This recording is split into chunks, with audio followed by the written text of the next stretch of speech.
Bien le bonjour à toutes et à tous, j'espère que vous allez bien. Aujourd'hui dans cette nouvelle vidéo, je vais vous présenter la caméra d'action Insta360 One RS. Mais une caméra d'action, c'est quoi? Donc une caméra numérique conçue et utilisée principalement pour filmer des actions qui sont réalisées durant la pratique d'un sport. Ces caméras sont aussi utilisées pour filmer des vlogs, filmer des stories et bien d'autres encore. On connaît tous GoPro, donc qui fabrique des caméras d'action, mais moi aujourd'hui je vais vous présenter la marque Insta360 et notamment la One RS qui est une de leurs caméras d'action. Vous allez le voir dans cette vidéo, cette caméra d'action est atypique. En effet, cette caméra est totalement démontable. On va avoir l'objectif, l'écran et la batterie. On peut changer les batteries à n'importe quel moment. On peut retourner l'objectif afin d'avoir un retour vidéo soit vers soi, soit de l'autre côté. Donc la caméra est dotée d'un capteur de 48 mégapixels, donc ce qui va permettre de capturer des images détaillées. On va pouvoir avoir une résolution allant jusqu'à 4K 60 fps et aussi pour le mode cinématique 5,7K. On va retrouver une batterie de 1445 mAh, ce qui va permettre de filmer environ 75 minutes en 4K 60 fps. Et donc encore plus si on réduit la qualité de vidéo. Pour charger une batterie, ça sera environ 70 minutes. Ensuite, on va avoir un écran qui va nous permettre d'avoir un retour vidéo et d'effectuer tout un tas d'actions que je vais vous présenter. On va aussi retrouver l'HDR actif sur les vidéos, donc il est utilisé quand il y a de fortes luminosités pour par exemple des sports d'action, ce qui va permettre de conserver les détails dans les hautes lumières et dans les ombres.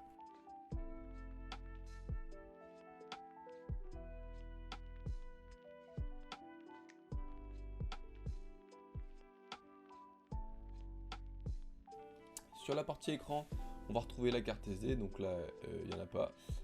Le mode photo, le mode HDR photo, intervalle, le night, donc pour la nuit, le Starlapse pour les étoiles, burst, 6K, donc dont j'ai parlé tout à l'heure, loop recording, le slow motion, le time shift, timelapse, l'HDR actif en vidéo, la vidéo et la photo. Et puis juste après on a l'HDR en photo. Donc voilà, c'est à peu près tout. Je vais pas les détailler un par un parce que ça en fait pas mal, mais c'est à peu près tout ce qu'on peut avoir. Donc ici on va pouvoir modifier de façon automatique ou manuelle l'ISO, donc tous les paramètres vidéo. Ensuite on va voir là tous les pré-réglages, donc par exemple vidéo et photo, donc 4K 60 fps ou des pré-réglages qu'on a prédéfinis. Là on va avoir le zoom pour la photo, et ici ça va être le zoom numérique donc pour la vidéo. On va retrouver donc différents modes de stabilisation qu'on va pouvoir changer en un seul clic dans les paramètres. On va aussi retrouver donc par exemple activer ou désactiver la LED qu'on voit juste en haut à droite, ou baisser ou augmenter la luminosité de l'écran. Il va y avoir plein d'autres paramètres en plus qu'on peut changer, qu'on peut modifier, mais il y en a tellement que je ne vais pas tout vous citer. Mais par exemple, on va pouvoir connecter des AirPods pour avoir un meilleur micro, donc ça peut être super intéressant. Donc la caméra, elle est aussi étanche jusqu'à 5 mètres. Elle est aussi équipée d'un microphone intégré donc pour capturer le son et aussi d'un algorithme de réduction de bruit du vent donc pour supprimer les bruits qu'on ne veut pas. En plus, sur le support de montage, on va avoir une petite mousse au niveau du micro pour avoir un réducteur de bruit supplémentaire. Donc maintenant, au niveau des technologies de cette caméra, l'Insta360 One RS est équipée de la technologie Flow State Stabilisation qui permet donc de stabiliser les images pour des vidéos plus nettes et plus stables. Et lorsqu'elle est associée aux objectifs grand angle, il n'y aura aucune édition nécessaire car il y aura déjà une très bonne stabilisation. Donc vous allez pouvoir retrouver une vidéo avec une stabilisation basse, moyenne et haute. Donc là je cours.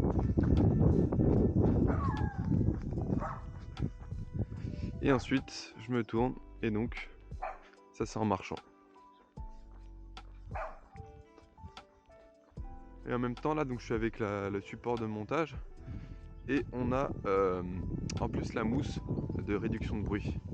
On va retrouver tout un tas d'accessoires qui peuvent être mis sur cette caméra, ainsi que plusieurs objectifs qui peuvent être changés à tout moment, tels que l'objectif grand angle 1 pouce pour des vidéos en 5,3K. Elle peut aussi enregistrer des vidéos en 360 degrés en 5,7K, mais je ne vais pas me concentrer sur ça car je n'ai tout simplement pas ces objectifs. Donc moi je vais vraiment me concentrer sur l'objectif 4K et vous allez voir les points positifs comme les points négatifs. Avant cela, moi j'ai acheté un pack donc, qui contenait la caméra, donc c'est-à-dire l'objectif, l'écran ainsi qu'une batterie. Et j'ai eu en plus dans ce kit une perche à selfie invisible, une batterie supplémentaire, une caisse de protection ainsi qu'une carte SD Insta360 64 Go. Donc le pack que j'ai acheté m'a coûté 319 € avec des promos Black Friday. Mais il existe aussi d'autres packs, comme par exemple ceux qui contiennent un objectif supplémentaire, donc l'objectif 360 degrés ou encore l'objectif grand angle.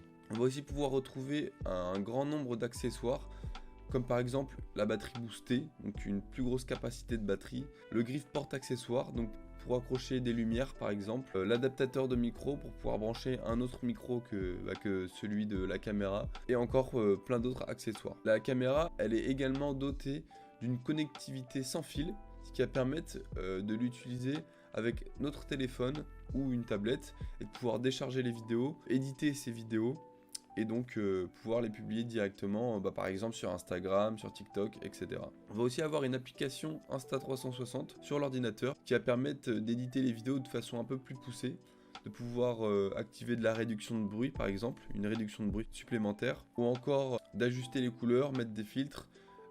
Et si vous avez l'objectif 360 degrés, ce sera sur l'application sur ordinateur que vous allez devoir faire l'édition pour pouvoir configurer votre plan. Concernant la caméra, personnellement moi j'en ai retiré des points positifs et des points négatifs. Donc en point positif, comme vous allez le voir, on a une très bonne stabilisation. Ensuite, quand on a beaucoup de lumière, quand il fait assez beau par exemple, on va avoir une très bonne qualité d'image, un très bon rendu et vous n'aurez aucun problème pour filmer vos vidéos, ce sera top. Concernant la batterie, je trouve qu'on a une très bonne autonomie, on a plus d'1 heure de vidéo. Et en plus, si vous achetez un pack, vous aurez une batterie en plus qui est fournie. Sinon, vous pouvez en acheter une supplémentaire qui sera dans les alentours de 20 €. Je vous mets le prix juste là. Et donc c'est super simple de changer la batterie, ça se fait en quelques secondes, donc c'est vraiment très pratique. Donc sinon, concernant les points négatifs, personnellement, moi j'ai beaucoup de mal avec niveau des lumières. Donc c'est-à-dire que quand on a très peu de lumière, qui fait encore jour par exemple, on va avoir énormément de grains sur l'image. Ça va pas du tout avoir un bon rendu, alors pourtant il fait quand même assez jour. Et franchement ça c'est un gros défaut que j'ai trouvé. Je sais que généralement les caméras d'action au niveau de la gestion de la lumière c'est pas exceptionnel, mais là je trouve que c'est particulièrement mauvais. Genre je peux filmer chez moi en pleine journée, il va y avoir pas mal de lumière, on va retrouver beaucoup de grains quand même sur l'image. Donc je sais pas si c'est un problème de ma caméra ou si c'est comme ça sur tous les objectifs de cette caméra. Mais franchement, j'ai trouvé ça assez mauvais. Par contre, si on est dehors en pleine journée et qu'on a un beau soleil, on va avoir une super qualité et un très très bon rendu. Donc en résumé, l'Insta360 One RS, c'est une caméra d'action polyvalente et de qualité.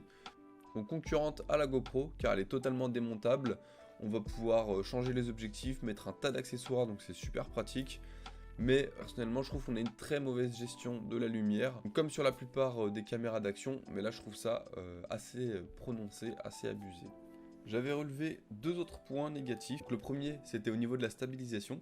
J'avais filmé une vidéo sur ma trottinette électrique. Quand je roulais, il y avait énormément de vibrations sur la caméra. La vidéo était bien stabilisée. Quand je roulais sur des routes qui ne sont pas forcément lisses, où il peut y avoir des trous, eh bien, sur le rendu de la caméra, on avait vraiment une vidéo avec plein de vibrations, donc ça gâchait tout le plaisir de cette belle stabilisation. Et au final, j'ai vu que sur leur site, ils proposaient un amortisseur de vibration pour pallier à ce problème. Et donc pour le deuxième point négatif, il concernait les batteries. Donc quand on voulait charger et en même temps filmer avec notre caméra, donc c'est-à-dire charger une batterie sur le côté et ensuite filmer en même temps avec la caméra, eh bien c'est pas possible. Car pour charger une batterie, il faut directement charger depuis la caméra. Donc du coup c'était assez peu pratique. Et au final j'ai vu que sur leur site, je sais pas si ça vient de sortir, mais j'ai vu qu'il existait des hubs de charge où on va pouvoir charger plusieurs batteries en charge rapide en plus. Et à côté de ça, toujours continuer de filmer avec sa caméra. Je vous remercie d'avoir regardé la vidéo, n'hésitez pas à lâcher un petit like et vous abonner, ça me ferait bien plaisir. Et moi je vous dis à la prochaine.